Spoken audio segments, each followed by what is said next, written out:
Good morning प्यारे बच्चों 4.1 exercise से क्वेश्चन नंबर 4 ले रहे हैं। देखिए क्या कहा है क्वेश्चन में, right equations for the following statements. यहाँ पर आपको अलग अलग स्टेटमेंट दिए ऐसे इस क्वेश्चन नंबर 4 में, इन सबको इक्वेशन के रूप में आपको लिखना है बच्चों। तो देखिए क्या कहा है, इसको पढ़ते हैं। The sum of numbers x and 4 is 9।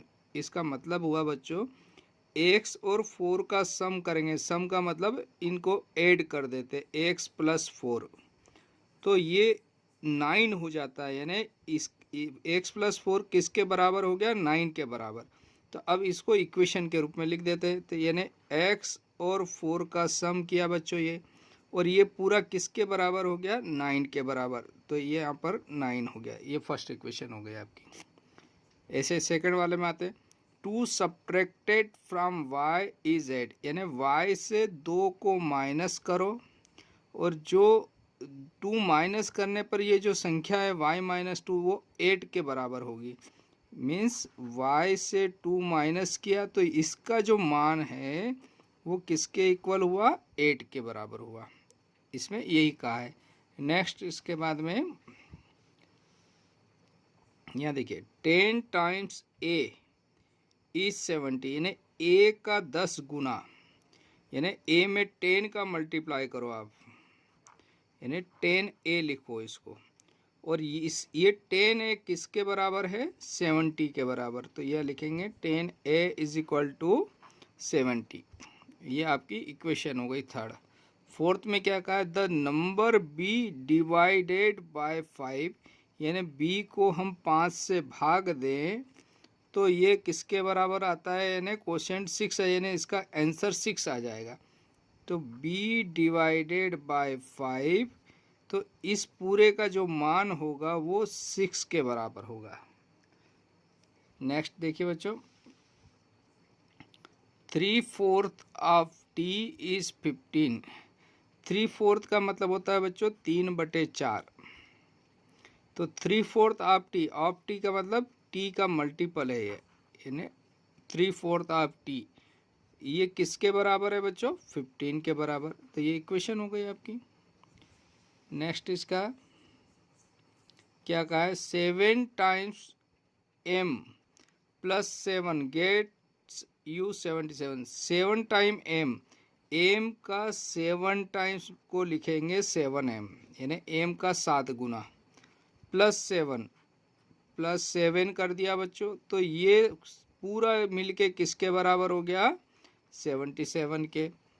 Next इसका क्या है, 1/4 of a number x minus 4 gives 4।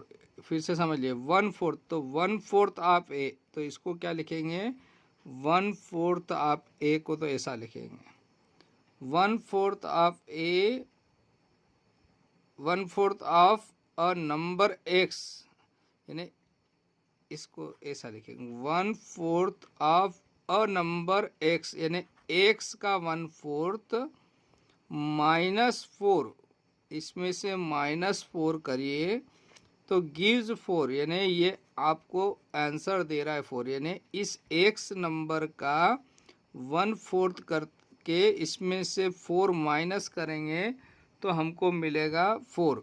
अब ये x/4 भी लिख सकते हैं बच्चों इसको, है ना, या 1/4 x ऐसा भी लिख सकते हैं, ठीक है। Next, if you take away 6 from 6 times y। यानी y के 6 गुना से 6 बाहर निकालना, दूर करना, यानी सब्ट्रैक्ट करना। यानी y का 6 गुना, तो y का 6 गुना यानी 6y से क्या टेक अवे करना है, इसमें से 6 माइनस करना है। तो आपको क्या मिलेगा, 60 मिलेगा। नेक्स्ट है, if you add 3 to 1/3 of z you get 30। if you add 3 to 1/3 of z, 1/3 of z में आपने क्या ऐड कर दिया, 3, तो आपको क्या मिल रहा है, 30। तो 1/3 ऑफ जेड में 3 ऐड करने पर आपको 30 मिले। तो यहाँ पर ये क्वेश्चन नंबर 4 कंप्लीट हुआ बच्चों। Okay, thank you, have a nice day. बच्चों क्वेश्चन नंबर 5 ले रहे हैं। एक्सरसाइज 4.1 चल रही है अभी हमारी। Right the following equation in statement forms. अब यहाँ पर आपको इक्वेशन दी हुई है और इसको स्टेटमेंट के रूप में लिखना है ना। तो देखिए क्या कहा है। वैसे अगर इसको पढ़ेंगे तो क्या कहेंगे, p + 4 = 15 आ रहा है, यानी p में 4 ऐड कर रहे हैं तो हमको 15 मिल रहा है। या फिर दूसरे वर्ड्स में कहें कि the sum of number p and 4, p और 4 का सम कर रहे हैं तो ये किसके इक्वल हो गया, इज 15। तो इसको क्या लिख देंगे, द सम ऑफ नंबर्स, कौन कौन से नंबर, p एंड 4, और ये किसके इक्वल है, इज 15, ये 15 के इक्वल हो रहा है। The sum of number p and 4 is 15। Next आपको दिया सेकंड में, m से 7 को माइनस कर रहे हैं तो 3 मिल रहा है। तो इसको क्या लिखेंगे, 7 सब्ट्रैक्टेड फ्रॉम m इज 3। क्या लिखेंगे बच्चों, 7 सब्ट्रैक्टेड फ्रॉम m, यानी m से हमने 7 को माइनस किया, सब्ट्रैक्ट किया, तो ये हो गया, यानी इज क्या हो गया, 3।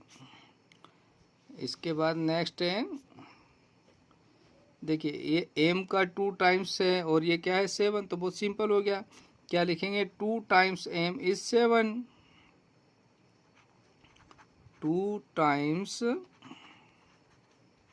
ऑफ m का 2 टाइम्स क्या है, ये 7 है, तो 2 टाइम्स ऑफ m इज 7।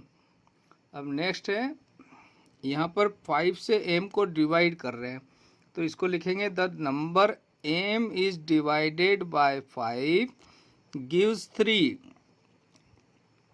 क्या लिखेंगे बच्चों, द नंबर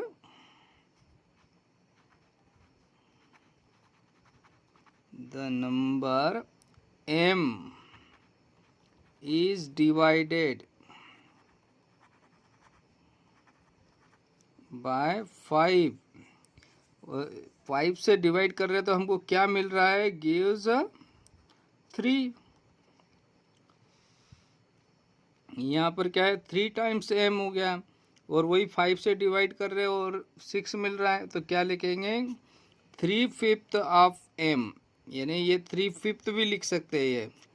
तो 3/5 of the number m is 6। 3/5 of the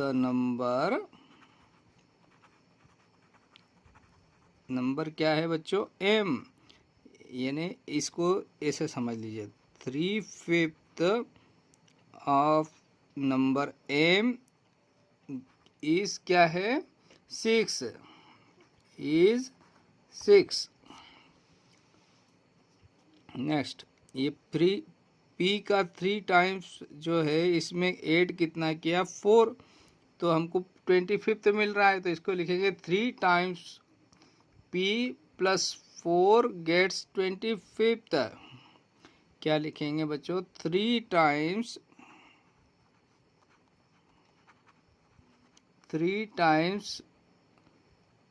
of p, है ना, p का 3 गुना प्लस 4 गेट्स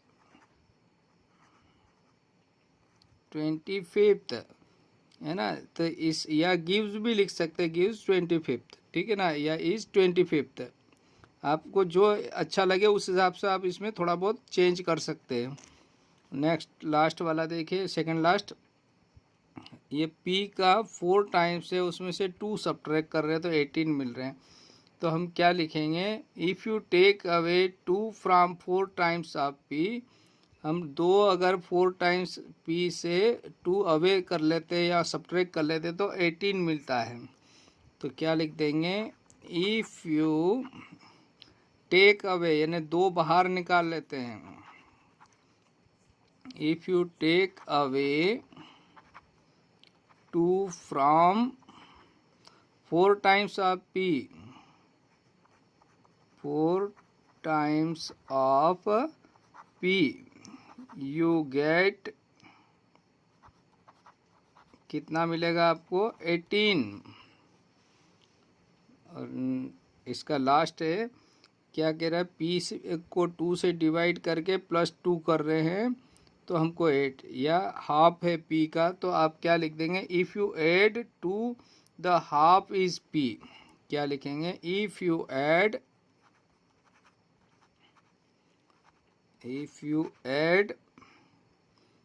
या एडेड कर दीजिए, if you added to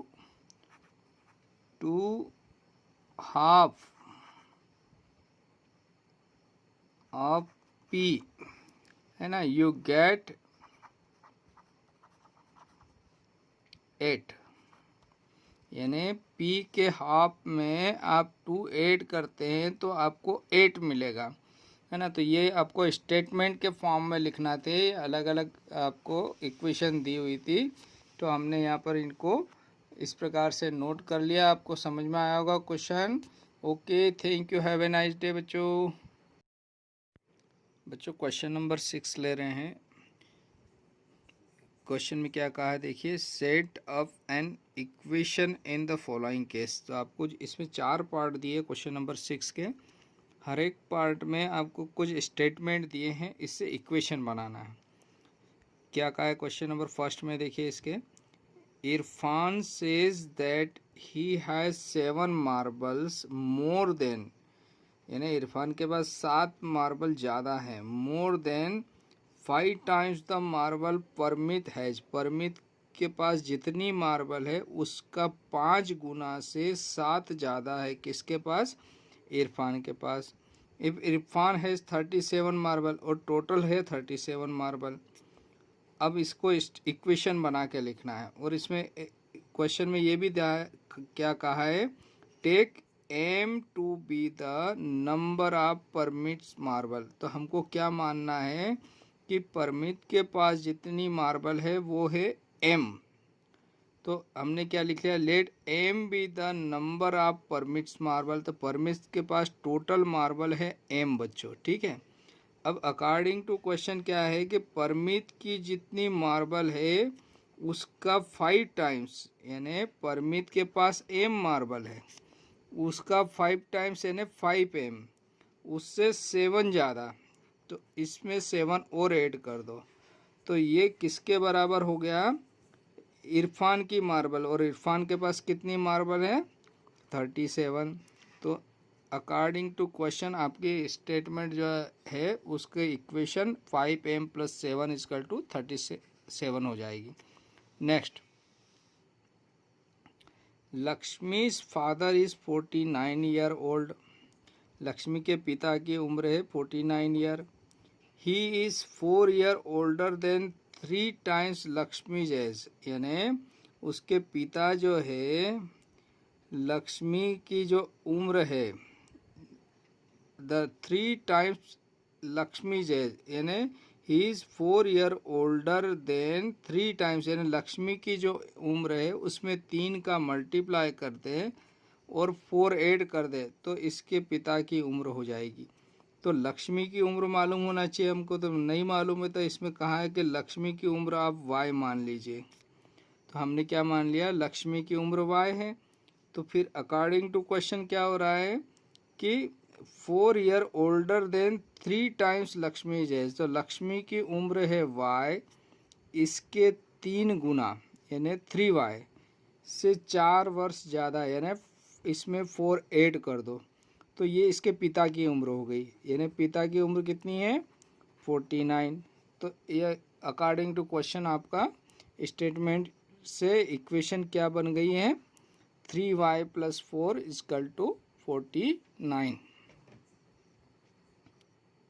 next देखिए, the teacher tells the class the highest marks obtained by a student in her class is twice the lowest marks plus 7.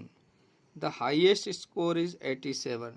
यानी teacher ने क्या कहा है कि highest mark obtain by student, एक student जिसको highest marks मिले हैं in her class is twice the lowest, highest marks वाला के जो मार्क्स है वो दुगने हैं किसके, लोवेस्ट मार्क्स वाले स्टूडेंट से, +7। उसमें +7 कर दें, दुगने में 7 ऐड कर दे तो वो हाईएस्ट मार्क्स के बराबर हो जाएगा। ये तो देखिए लोवेस्ट मार्क का क्वेश्चन में दिया एल मानना है, तो हमने मान लिया लोवेस्ट स्कोर जो है वो एल है किसी स्टूडेंट का।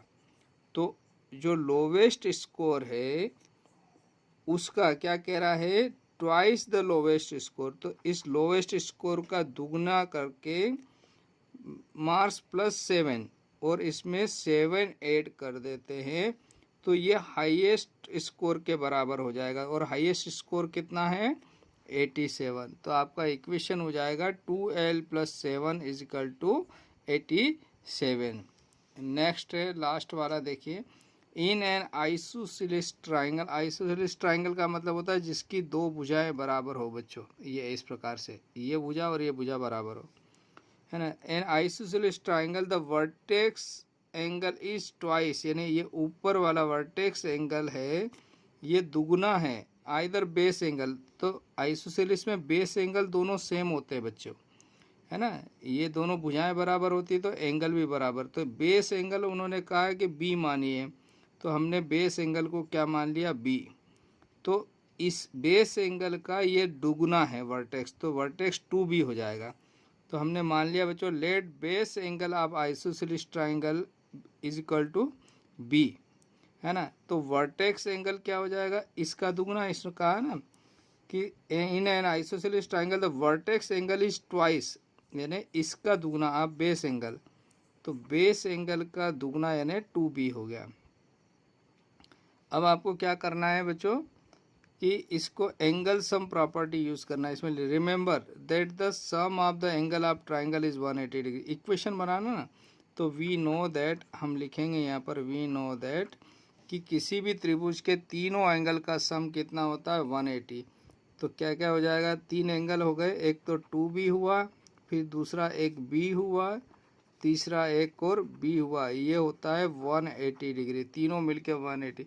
और इसको बोलते हैं angle sum property, angle sum property, ठीक है बच्चों।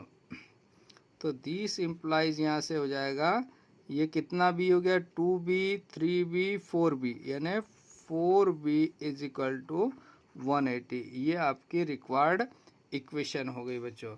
तो यहाँ पर आपका एक क्वेश्चन कंप्लीट होता है, आपको समझ में आया होगा। Okay, thank you, have a nice day.